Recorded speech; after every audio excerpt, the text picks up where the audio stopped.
English with S K എന്ന ചാനലിലേക്ക് ഏവർക്കും സ്വാഗതം.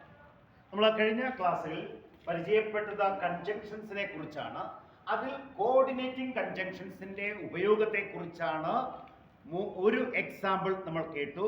തുടർന്നുള്ള എക്സാമ്പിളുകളാണ് ഇന്ന് ഈ ക്ലാസ്സിൽ പരിചയപ്പെടുത്തുക. 3 എക്സാമ്പിളുകൾ കൂടി പരിചയപ്പെടാം. വരൂ നമുക്ക് ക്ലാസ്സിലേക്ക് പോകാം. I have a son. I have 2 daughters. ഈ 2 സെന്റൻസുകളെ നമുക്ക് കോർഡിനേറ്റിംഗ് കൺജങ്ഷൻ ഉപയോഗിച്ച് ഒരു സെന്റൻസ് ആക്കണം. ഏതായിരിക്കാം ആ കോർഡിനേറ്റിംഗ് കൺജങ്ഷൻ എന്നതാണ് നമ്മളിവിടെ പരിചയപ്പെടേണ്ടത്. കഴിഞ്ഞ ക്ലാസ്സിൽ പറഞ്ഞപ്പോൾ ചില കോർഡിനേറ്റിംഗ് കൺജങ്ഷൻസിനെ കുറിച്ച് പറഞ്ഞു തന്നിരുന്നു. നോക്കൂ, എനിക്ക് ഒരു മകനുണ്ട്, എനിക്ക് 2 പെൺമക്കളുണ്ട്. അപ്പോൾ ഇത് നമ്മൾ ഒരുമിപ്പിക്കുമ്പോൾ ഒരു മകനും 2 പെൺമക്കളും എന്ന അർത്ഥത്തിൽ ആൻഡ് എന്ന് പറയുന്ന കൺജങ്ഷൻ ഉപയോഗിക്കുന്നു. അപ്പോൾ ഇതിന്റെ ആൻസർ നമ്മൾ എഴുതേണ്ടത് I have a son and 2 daughters. I have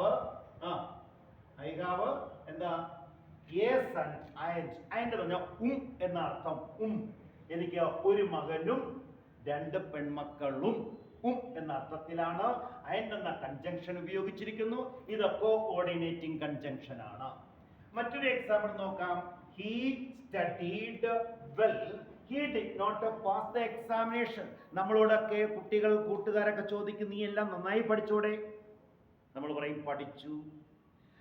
പരീക്ഷ എഴുതി, പേപ്പർ മാർക്ക് വന്നപ്പോഴോ പറഞ്ഞതിന് വിരുദ്ധമായ രീതിയിലായിരുന്നു. അതിന്റെ റിസൾട്ട് എന്തായി പോയി? ഡിഡ് നോട്ട് പാസ്സായില്ല. ആദ്യം പറഞ്ഞതിന് വിരുദ്ധമായ രീതിയിലാണ് രണ്ടാമത്തെ സെന്റൻസ്. അതിനാൽ ഈ സെന്റൻസുകളെ തമ്മിൽ യോജിപ്പിക്കാൻ ബട്ട് എന്ന് പറയുന്ന കോർഡിനേറ്റിംഗ് കൺജങ്ഷൻ ഉപയോഗിക്കണം. അപ്പൊ നമുക്ക് എങ്ങനെ എഴുതാൻ answer? He studied well, but he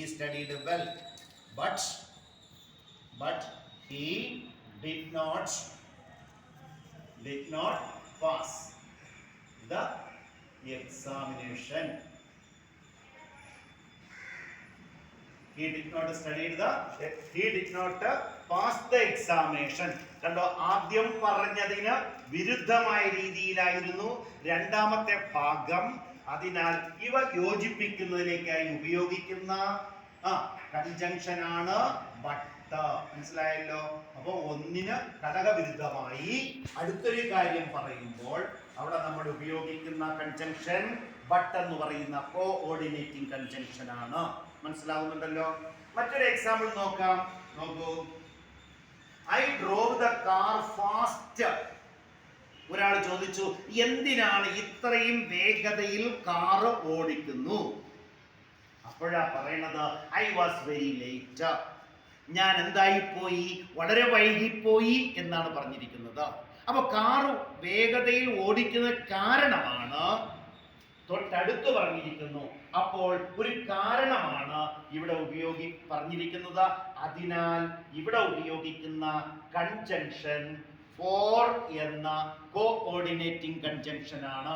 അപ്പോൾ ഇതിന്റെ ആൻസർ എഴുതുമ്പോൾ I drove the car fast. For എന്തെന്നാൽ കാരണം.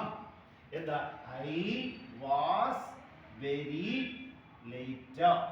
പറഞ്ഞു മനസ്സിലായല്ലോ? അപ്പോൾ നമ്മളിപ്പോൾ ഇവിടെ 3 കോർഡിനേറ്റിംഗ് കൺജങ്ഷൻസിന്റെ ഉപയോഗമാണ് പഠിച്ചത്. ആൻഡ് ഉപയോഗിച്ച് പറഞ്ഞപ്പോൾ എന്ത് ചെയ്തു? എന്ന അർത്ഥം വരുന്ന രീതിയിൽ ഈ സെന്റൻസുകൾ യോജിപ്പിക്കേണ്ടി വന്നു. അടുത്ത ബട്ട് വന്നപ്പോൾ എന്താ പറഞ്ഞത്? ഞാൻ നന്നായി പഠിച്ചെങ്കിലും പരാജയപ്പെട്ടു. അപ്പൊ കാരണം അല്ല, അതിനെന്ത് പറഞ്ഞിരിക്കുന്നു? ഒരു കാര്യത്തിന് ഘടകവിരുദ്ധമായി എതിർ അർത്ഥത്തിൽ മറ്റൊരു ഭാഗം സംഭവിച്ചിരിക്കുന്നു. അപ്പോൾ എതിരായി സംഭവിച്ചു. അതുകൊണ്ട് ബട്ട് എന്തുപയോഗിച്ചു? കോഓർഡിനേറ്റിംഗ് കൺജങ്ഷൻ ഉപയോഗിച്ചു.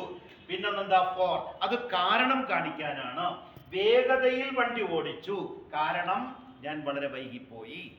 അപ്പോൾ ഇത്തരത്തിലുള്ള കൺജങ്ഷൻസിന്റെ ഉപയോഗം നന്നായി പഠിച്ചു വെച്ചാൽ മത്സര പരീക്ഷകൾക്ക് പോകുന്ന ഏതൊരു വിദ്യാർത്ഥിക്കും ആ മാർക്ക് പൂർണ്ണമായും നേടാൻ സാധിക്കും. സ്കൂൾ വിദ്യാർത്ഥികൾക്കും മത്സര പരീക്ഷകൾ പോകുന്ന വിദ്യാർത്ഥികൾക്കും വളരെ ഉപയോഗപ്രദമായ ഒരു ക്ലാസ്സാണ് കൺജങ്ഷൻസിലെ കോഓർഡിനേറ്റിംഗ് കൺജങ്ഷൻസ്. പ്രിയമുള്ള എല്ലാ ശ്രോതാക്കളും എല്ലാ വിദ്യാർത്ഥികളും ഇംഗ്ലീഷ് വിത്ത് SK എന്ന ചാനൽ സബ്സ്ക്രൈബ് ചെയ്യുകയും ഷെയർ ചെയ്യുകയും ലൈക്ക് ചെയ്യുകയും ഈ ക്ലാസ്സിനെ സംബന്ധിച്ചുള്ള അഭിപ്രായം കമന്റ് ബോക്സിൽ രേഖപ്പെടുത്താനും മറക്കരുതേ, മടിക്കരുതേ എന്ന അഭ്യർത്ഥനയോടെ ഇന്നത്തെ ക്ലാസ് ശ്രവിച്ച മുഴുവൻ വിദ്യാർത്ഥി സമൂഹത്തിനും എല്ലാവർക്കും ഒരിക്കൽ കൂടി താങ്ക്സ്. നമുക്ക് വീണ്ടും അടുത്ത ക്ലാസ്സിൽ കാണാം. നന്ദി.